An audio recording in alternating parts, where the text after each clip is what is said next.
दोस्तों, एक होता है अकेले रहना और एक होता है अकेले रह करके अकेला फील करना।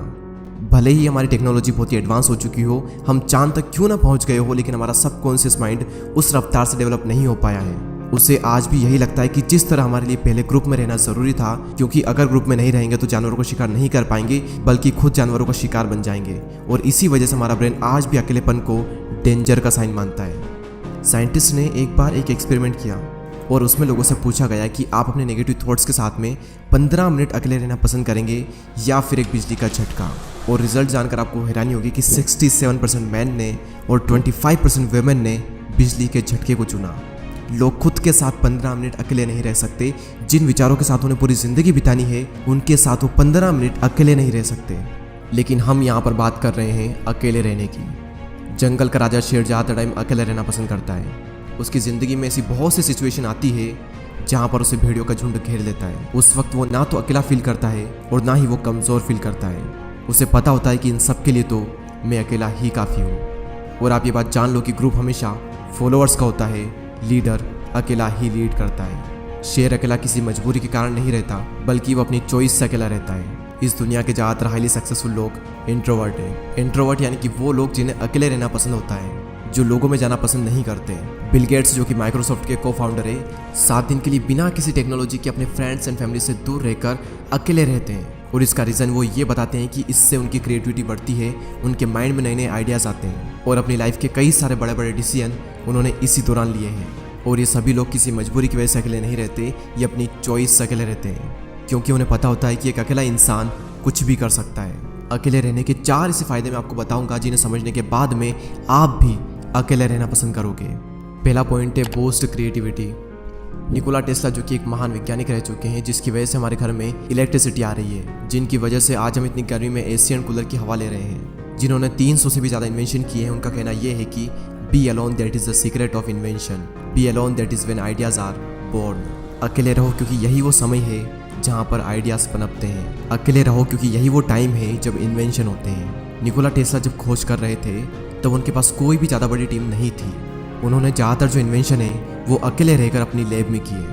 और रिसर्च बताती है कि जब आप अकेले होते हो और कुछ भी नहीं कर रहे होते हो, तब आपके ब्रेन के DMN यानी कि डिफ़ॉल्ट मोड नेटवर्क में ज़्यादा एक्टिविटी होने लगती है। और इसी नेटवर्क की वजह से इंसान क्रिएटिव सोचता है, उसके ब्रेन में नए नए आइडियाज़ आते हैं। सर आइजैक न्यूटन को भी क्रिएटिविटी का आइडिया तब आया था जब वो अकेले एक एप्पल ट्री के नीचे बैठे थे। सेकेंड पॉइंट है इंक्रीज्ड फोकस। जब आप अकेले रहोगे तो उन सभी लोगों से दूर रहोगे जो कि आपका ध्यान भटकाते हैं। आपका पूरा फोकस बस एक ही जगह पर रहेगा, आप चाह कर भी भटक नहीं सकते। तीसरा सबसे बड़ा फायदा सेल्फ अवेयरनेस, आप खुद को जान पाते हो। दोस्तों, एक बार मैं खाना खाने के बाद वॉक पर जा रहा था। रास्ता काफ़ी लंबा था, आधा रास्ता बीत गया। उसके बाद मैंने अपने एक फ्रेंड को कॉल किया, और जब मैंने कॉल किया, जब मैं बातों में लग गया, मुझे पता ही नहीं चला कि कब रास्ता ख़त्म हो गया और कब मैं रिटर्न घर पर आ गया। यानी कि अगर हम किसी के साथ में तो हमारा कितना ही टाइम निकल जाता है, हमें पता भी नहीं चलता। बड़े बड़े रास्ते छोटे पड़ जाते हैं अगर हम किसी के साथ में होते हैं तो। लेकिन जब हम अकेले होते हैं तो वही समय, वही रास्ता थोड़ा लंबा लगता है और हम अपने बारे में ज़्यादा सोच पाते हैं। सेल्फ अवेयरनेस के लिए, खुद को जानने के लिए अकेले रहना बहुत बहुत ज़रूरी है। और अगर आपको ये लगता है कि आप सेल्फ अवेयर हो, आप खुद को बहुत ही अच्छे तरीके से जानते हो, तो आप सभी लोग ये बात जान लो कि 5000 ऐसे लोग थे जिनको ये लगता था कि वो सेल्फ अवेयर हैं, लेकिन जब उनका सेल्फ अवेयरनेस का टेस्ट किया गया तो उनमें से सिर्फ 10 से 15% ऐसे लोग थे जो कि सेल्फ अवेयर थे, जिन्हें अपना पेशेंट पता था, जिन्हें अपनी स्ट्रेंथ पता थी, जिन्हें अपनी वीकनेसेस पता थी। बाकी लोगों के अंदर सारी चीज़ें हैं लेकिन उन्हें पता कुछ भी नहीं है। तो अकेले समय बिताओ और खुद को जानो, क्योंकि जो पूरी दुनिया को जानने में लगा रहता है वो किसी को भी नहीं जान पाता, लेकिन जो खुद को जान लेता है वो सभी को जान लेता है। नेक्स्ट पॉइंट यहाँ पर आता है मास्टर योर इमोशन। यहाँ पर फिर से वही बात आती है कि जो इंसान अपने इमोशंस को समझ लेता है वो पूरी दुनिया के इमोशंस को समझ लेगा। Royal Enfield, Mountain Dew, Maggi और ऐसी और भी कई सारी कंपनी के आपने एडवर्टाइजमेंट जरूर देखे होंगे। ये सभी कंपनी जब भी ऐड करती है तो ये कभी भी अपने प्रोडक्ट के बारे में बात नहीं करती है। वो ये नहीं बताती कि इनके अंदर क्या क्या इंग्रेडिएंट्स है, क्या क्या स्पेसिफिकेशन है, इसका टेस्ट कैसा है।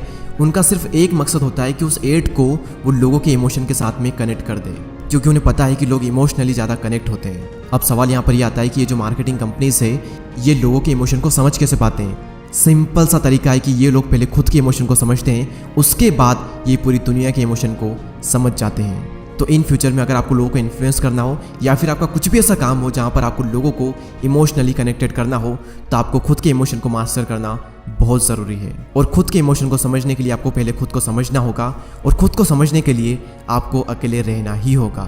तो इसीलिए अकेले रहें, एकांत में रहें और अपनी पूरी आत्मा एक काम में डाल दो। एक दिन लोग आपसे मिलने को तरस जाएंगे। दोस्तों इस वीडियो में इतना ही। अगर आपको ये वीडियो अच्छी लगती है तो लाइक करें एंड चैनल को सब्सक्राइब करके बेल आइकन को प्रेस करें। मैं आपसे मिलूंगा अगले वीडियो में, तब तक के लिए जय हिंद।